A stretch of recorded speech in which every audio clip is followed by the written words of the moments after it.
नमस्ते दोस्तों, आज मैं आपको सुनाऊंगी एक ब्राह्मण की कहानी। बहुत समय पहले की बात है। किसी गांव में एक गरीब ब्राह्मण रहता था। एक दिन उस ब्राह्मण के घर कुछ अतिथि आए। ब्राह्मण की स्थिति इतनी खराब थी कि उन अतिथियों को खिलाने के लिए घर में अनाज तक नहीं था। इस स्थिति को लेकर ब्राह्मण और उसकी पत्नी के बीच थोड़ी कहासुनी होने लगी।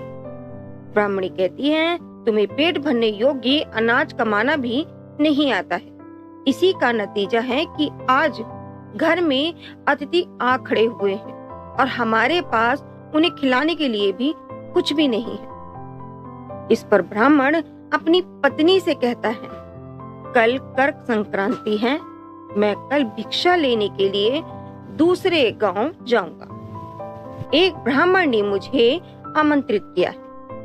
वो सूर्य देव के तृप्ति के लिए कुछ दान देना चाहता है।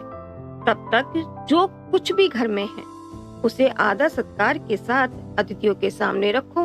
ब्राह्मण की यह बात सुनकर ब्राह्मणी जो होती है वो कहती है, तेरी पत्नी होकर मैंने कभी सुख नहीं भोगा है, ना कभी खाने को मेवा मिष्ठान मिला है, ना ही ढंग के वस्त्र और आभूषण मिले।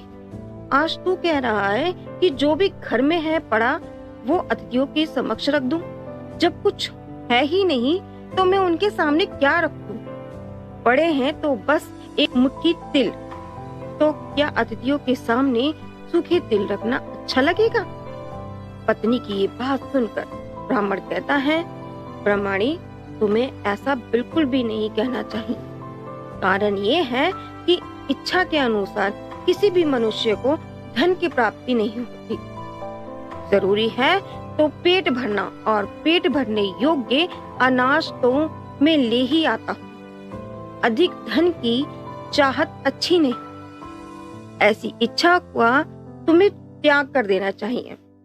अधिक धन की इच्छा के चक्कर में मनुष्य के माथे पर शिखा बन जाती। शिखा बात सुनकर ब्राह्मणी बड़े ही आचार्य से ब्राह्मण से पूछती है, अधिक धन की इच्छा में माथे पर शिखा हो जाती है, मैं कुछ समझी नहीं, जो भी कहना है खुलकर कहिए।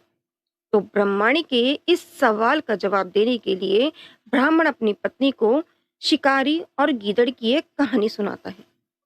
ब्राह्मण कथा की शुरुआत करता है और उसे वो कहानी सुनाता है। तो वो कहता है कि एक दिन एक शिकार जंगल में शिकार की खोज कर रहा था। जंगल में कुछ दूर आगे बढ़ने के बाद शिकारी को एक काले रंग का पहाड़ जैसा विशाल सूअर दिखाई देता है। सूअर को देखते ही शिकारी अपना धनुष उठा लेता है और कमान खींचते हुए सूअर पर निशाना लगाता है।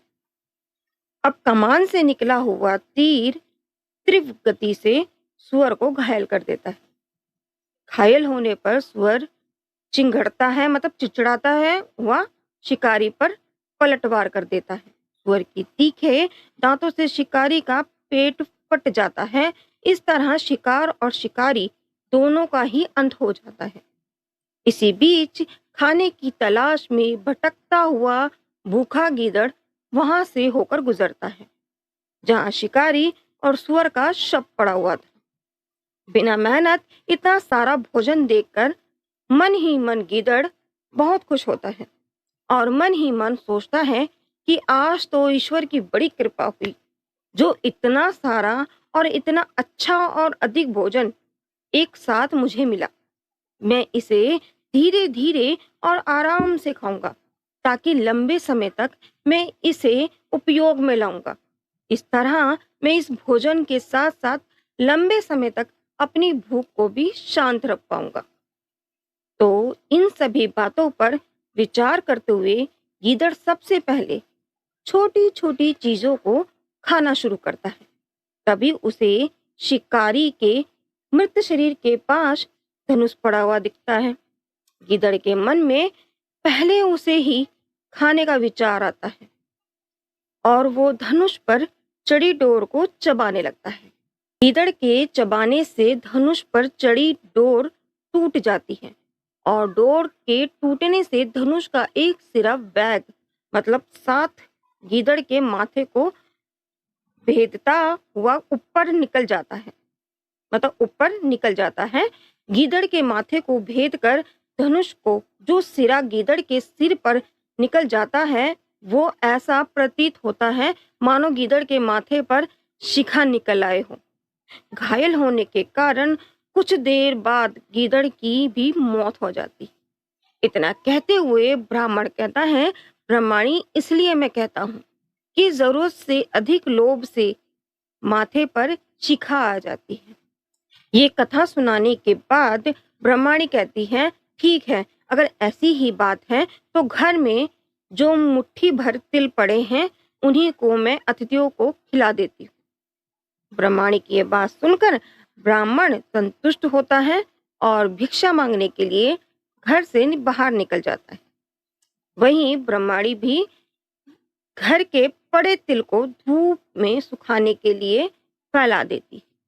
तभी कहीं से एक कुत्ता आ जाता है और उन साफ तिलों पर पेशाब कर देता है, जिससे सभी तिल खराब हो जाते हैं। तिल के खराब हो जाने पर ब्रह्माणी परेशान हो जाती है और सोचती है, यही तो तिल थे जिन्हें पकाकर मैं अतिथियों को खिला सकती थी।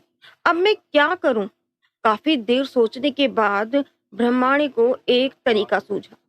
उसने सोचा कि अगर वो गंदे तिलों के बदले साफ तिल देने की मतलब बात कहेगी तो कोई भी आसानी से मान जाएगा। साथ ही किसी को भी इन तिलों के खराब होने की बात पता भी नहीं चलेगी। इस विचार के साथ वो उन तिलों को लेकर घर घर घूमने लगी।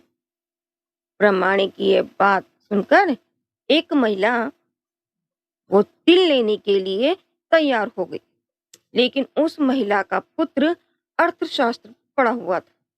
उसने अपनी माँ से कहा कि इन तिलों में जरूर कोई ना कोई खोट होगी, वरना कौन साफ सुथरे तिलों का गंदे तिलों के बदले देने के लिए तैयार हो जाएगा। पुत्र की ये बात सुनकर महिला ने ब्रह्माणी के तिलों को लेने से मना कर दिया। तो कहानी से हमें ये सीख मिलती है, हमारे पास जो भी होता है हमें उसी में सुखी रहना चाहिए। किसी के पास ज्यादा देखकर दुखी नहीं होना चाहिए। कहानी अच्छी लगी तो प्लीज लाइक